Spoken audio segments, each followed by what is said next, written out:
Hello everyone. Hello YouTube. How you doing? You doing good? Yeah? I can't hear what you're saying, but I hope that you're doing well.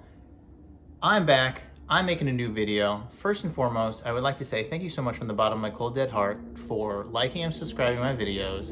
I think I have like 700 views. Oh my gosh. I don't even think people have looked at me in real life 700 times in total. So that feels super cool. I have 20 subscribers, and just thank you. And thanks for all your comments. It means a lot to me. Thanks for your feedback. It means a lot to me. And so, yeah, so let's just keep this train going. I was trying to do a month update of my Bupropion or Wellbutrin update, but I've been so busy. I'm going to nursing school right now. And so it was just the beginning of the semester, and I had a bunch of studying to do, and I had a bunch of little quizzes and stuff to prepare for, competency to prepare for. And so that's all the way, doing great in that. Don't worry about your old friend, your old pal Rob, doing good in school, getting straight A's, making my mama proud. So I just want to start doing this update for, it's been 48 days. We'll just call it a 1.5 month update on Wellbutrin. I wish I didn't put the camera so low because now I'm slouching to get into frame, but we're just gonna have to ride with it. Okay, so I have a little list here. Oh, update, I've got a stick now that look at, I can see both my hands. I've got a stick now that holds my camera phone. We have reached the peak of technology, 2022. Stick with a phone on it. So that's where we're at today. So 1.5 month update. I do want to preface this video by saying I am on Bupropion, Wellbutrin, but I'm also on Bupropion. So I'm getting an effect from both of these drugs at the same time. So I can't say this is specifically Wellbutrin, but I have been on Wellbutrin for 1.5 months, and I've been on Bupropion for about 2 months and some change. So this is kind of like a combo hybrid video. But I will tell you so far what has been the outstanding characteristics about what has changed about me while taking Wellbutrin. So first and foremost, I'd like to tell you about what a normal day is. You might be wondering, hey Rob, I want to take this medication, but people told me if I take it, my head is going to explode and my hair is going to fall out. And no, it's not so bad. It's actually quite nice. The first beginning stages of taking Wellbutrin was pretty intense. I'll go into the side effects later, but after a while, about the 4 to 5 week mark, it started leveling out. And now I'm 1.5 months in, and you know what? It's steadily getting better. So I'm one of the positive testimonials.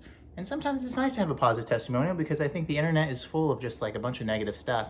People are like, I started taking Bupropion and 2 months later my toenails fell out. And I'm like, that's not normal. So let me give you a positive tale and knock on wood. So average day for me is, so the thing about Bupropion is it does affect your sleep. It is a stimulant. And I find I am sleeping less. So I read some little studies about Bupropion and sleep and insomnia, and actually, for whatever reason, Wellbutrin seems to increase the speed of your REM rate, like so you reach REM sleep faster, supposedly. And so that's good. So perhaps I'm getting more efficient sleep, but I am getting less sleep. But it's okay. So today, and also I'm kind of stressed out about school, so I'm waking up a little bit early. Today I woke up at 5 a.m. I went to sleep around midnight, but I woke up pretty bright-eyed, bushy-tailed. So what more could you ask for? So I wake up pretty early now, but I'm feeling okay in the mornings. That's nice. You can get a lot done if you wake up earlier. If you're not a morning person, maybe you will be. So that's been nice. My day at work has been interesting. I've always been a person that would never really call myself a people person. I'm not somebody that's like, you know, I'm in line at the bank and I'm like, hey, how you doing? Tell me a life story. You got any kids? Like I wouldn't just do that. In fact, I'm just real quiet and I'm like, I hope nobody looks at me, and I just keep my hat down like this. And I'm sure that makes people nervous, but whatever. So I've never been someone to really engage people. I never call myself a people person. But when I take this drug, I find that it's like being social is definitely a lot easier. Like bupropion or Wellbutrin is kind of known for more of its antidepressant properties, a little bit less for its anxiety properties. But I do feel it does help me with some social anxiety. It's people were like, "Oh, Rob, you don't seem like a anxious person. You seem like a freak extrovert." Well, perhaps on the outside, but on the inside, it's all just pain, angst, and anxiety. It's tough, and uncomfortable, unpleasant sometimes engaging in social activity. And when I'm taking this drug, I feel like it's just a little bit easier. It's a little bit easier. It's a little bit smoother. And I find, for the most part, being as stimulant as it is, I feel like I have more energy to engage in set interactions with people. You know, sometimes you're engaging with a person and then like a minute in, you're like, I regret this because I'm exhausted. I hope they'll carry the rest of the conversation from then on and I'll just do this. But now I have like a little bit more energy to carry on a conversation, and it doesn't feel like pulling teeth, and they don't see that like I want to escape face that comes over me when I'm in the beginning stages of a new conversation. So that's good. And so work has been a little bit easier. It's been easier to communicate, been easier to be social. And yeah, I feel like I have quite a bit of energy. In the very beginning stages of taking this drug, I feel like I had tons of energy, too much energy. But now it's kind of leveled out, and I feel like I have a good, healthy amount of non-manic energy. How do I feel about the depression, anxiety symptoms? I have a little list, that's why I keep looking down. Depression-wise, I went to take this drug because I was feeling really anhedonic. Means essentially just feeling no joy for the things that you once found joy in. You know, I was a photographer for a long time, used to wake up in the morning super excited to just take photos and edit photos and expand my portfolio and just work on my editing skills, and just like that stuff I just found no joy in it. I didn't find joy even with my friends, and I love these folks, and I just didn't want to go out, didn't want to talk to people, didn't want to engage people, didn't even want to date, didn't even find people attractive anymore. They were just more of a distraction, and I was just like, I just want to be at home, eating my toaster strudel, watching Netflix.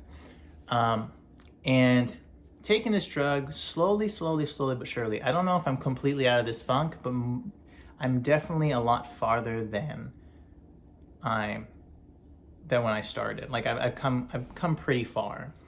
So I'm enjoying things a little bit more than usual. It's funny in the beginning because you just get the energy, and you don't have, in the beginning when you're taking the drug, you just have a bunch of energy, but you still don't really enjoy things. So you're like, man, I have a whole lot of energy to do nothing today. And, but eventually start kind of, you know, I also surround myself with a lot of positivity, and I go to therapy, and I eat right, and I exercise, and I do all these things to help myself. And so slowly but surely, all those things, the drugs plus all the supplementary activities that I do to help myself, I find that I'm kind of climbing out of this depression, which is great for me, and it's great for all the relationships that I have with people. So I just don't feel like I'm dragging my feet when I'm in social situations. For my anxiety, like I mentioned, it's definitely significantly less. Again, I'm taking Buspar. I don't know who you are, and I don't know what you're going through, but I was somebody that definitely was anxious my whole life, and then later in life experienced depression. Experienced depression in my late 20s, and I didn't really realize I was in it, but I was in it, and it didn't take me until a couple of years later I was like, okay, yeah, I'm depressed. It's hard to know when you're in it, especially if it's just long, chronic, and long-lasting, and you know, one depressed, blurry day just fuses into the other, and you just don't know. You don't, because you're never out of it. You know, you got your neck deep in the sand, and you just don't want to move, and you just go like, this is life, right? And then you see people playing on the top of the sand, like with their beach balls, wearing no shirts and looking like supermodels, and you're like, oh, there is something up there, huh? And so I've been able to sort of climb out a little bit of that funk with my depression, anxiety. But I do recommend, okay, I won't say that because those are strong words. I'm not a medical professional, though I'm working on it, nursing school. But I started taking Buspar first to deal with my anxiety. Again, been anxious my whole life. And so I found that gave me a little bit relief from my anxiety.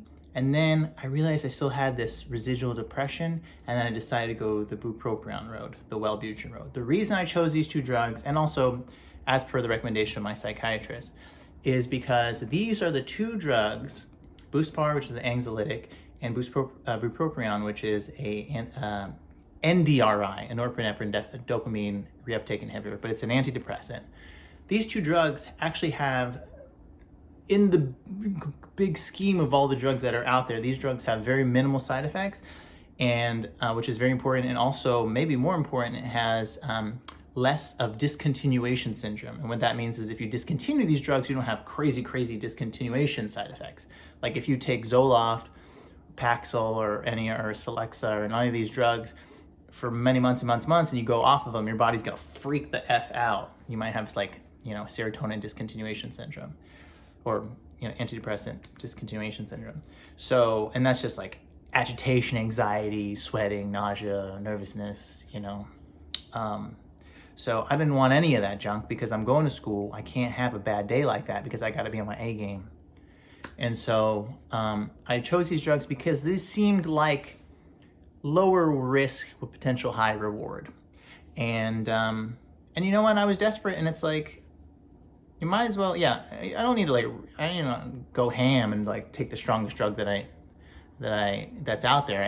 I'm just dipping my toe in this, and easy goes it. If these drugs don't work out for me, I could take something stronger. But so far, so good.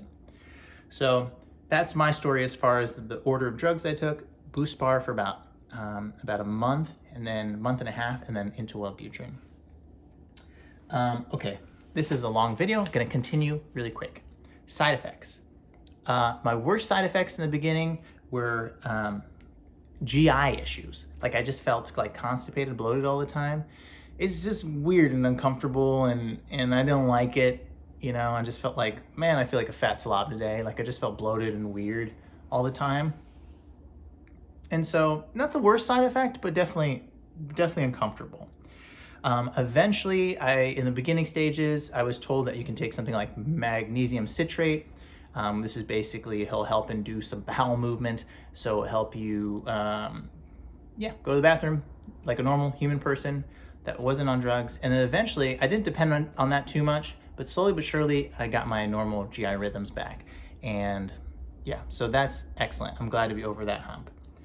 Hypersexuality. I got that. I had that real bad. Okay, it's really a weird thing, but your libido goes through the effing roof. You're just you want to have sex all the time, and it's really intense, and you're just like, oh my God, why is that mailbox looking at me seductively? You just want to jump on everything and have intercourse with it.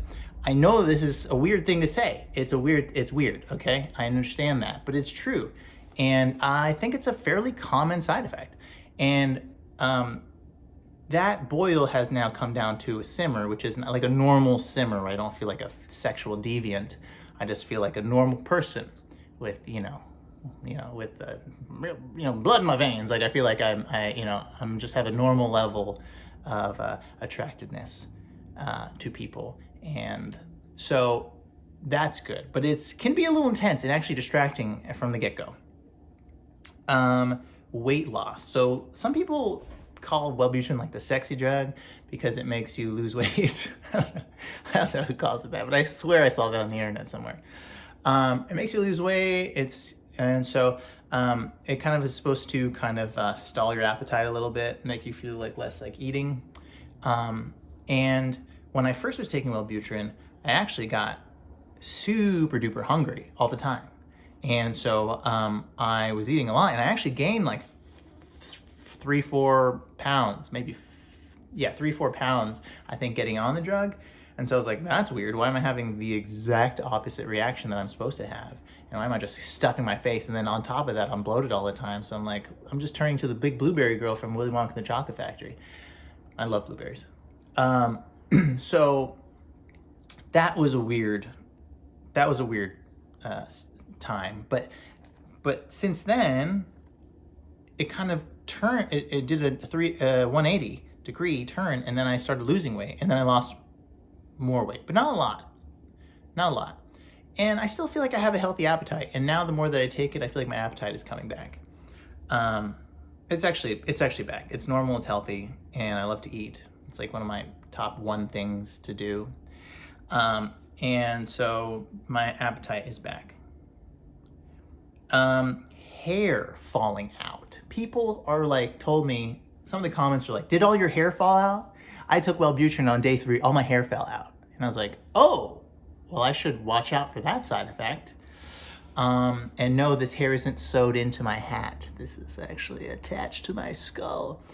But my hair didn't fall out, but I've been like paranoid that it will. And I don't think it has been. But sometimes I'll be in the mirror and I'm like, isn't it thinner than it was? Like I feel like really self-conscious about it. But you know, I'm self-conscious about tons of stuff. But so far, nothing with the hair falling out. Seizure risk. Okay, so this is the reason why I was super duper scared to try Wellbutrin, because it's known that Wellbutrin can bring down your seizure threshold so that it's easier for you to have a seizure. This is terrifying. Number 1, it's terrifying. Number 2, my stepbrother was epileptic. Terrifying, because then it's like, okay, so it's like potentially in my blood to have seizures. And so I told my psychiatrist, I'm like, hey, I don't want to just like be seizuring all the time. That can't be like my signature thing. I'm a little worried about this side effect. And she goes, you know, it's pretty rare. And actually, it happens more with people taking a lot of the drug for long periods of time. And you're taking a minimal amount of the drug. I'm taking 150 milligrams XL of Bupropion every day. And so I was a little apprehensive, but you know, again, I was desperate. So I was like, okay, I'll take it. So proud to say, happy to say, I haven't had any seizures. You get, sometimes even with Buspar, the other drug that I take, sometimes you get like little tremors, little shakety shakes. And that seems to be a common side effect, especially with Wellbutrin, because it is a stimulant. Like if you drink a bunch of coffee, you're gonna get shaky, you know? It doesn't worry me too much. Sometimes it makes me a little self-conscious because I am in a hospital, and sometimes like I'm grabbing a syringe in my hands like this. All right, ready, sir, for your injection. And they're like, oh my God, give me another nurse. But it calms itself down, and like so far I'm like fairly okay with the shakings. And sleep, in the beginning, sleep was terrible. I didn't get any. I was sleeping maybe like 3-4 hours, and now I'm sleeping about like 6-7 hours, which is for me great. That might be for, I've always been kind of a light sleeper anyway, and I've only never really needed less sleep. So if you're somebody who sleeps 7, 8, 9 hours, I think eventually with time you'll get back to that sleep pattern, but it'll take some time. And just make sure you have good sleep hygiene. Don't be on your phone. I know it's impossible, but if you can help it, no blue lights, you know, stay away from screens. Don't eat anything too late. Try not to eat past like 6, 7 o'clock, 8 o'clock at the latest. Don't drink a lot of water before bed. Don't drink a lot of coffee before bed. So just have good sleep hygiene and you'll get your sleep back. It just will take some time, maybe like a month or 2 months. At the most, I would say. Again, not an expert. So this is extremely long video. Thank you so much for watching, you guys. I really, again, I can't even tell you how much this all means to me, that you are engaging me and liking and subscribing my videos. And I think you're the tippy top. So you're the cat's pajamas. You are the apple of my eyeball. So I thank you again. I wish you all the best health. If you guys are worried about this drug, I understand this stuff is scary. It's super duper scary. Do everything that you can. Get help, get therapy, talk to your friends, keep your loved ones close, hug some puppies, some kitties, hug an old person. They can't do anything. They're old and weak. They can't fight you off. Just kidding. It must be consensual. Drugs are scary. There's a stigma, but if you're desperate, like I was desperate, don't feel ashamed and don't feel guilty about doing this, because you got to take care of yourself. You got to look out for yourself, because who else is gonna do it? Me. Just kidding. I'll be there to help you. So like and subscribe, and write any comments down below, and have a really good day.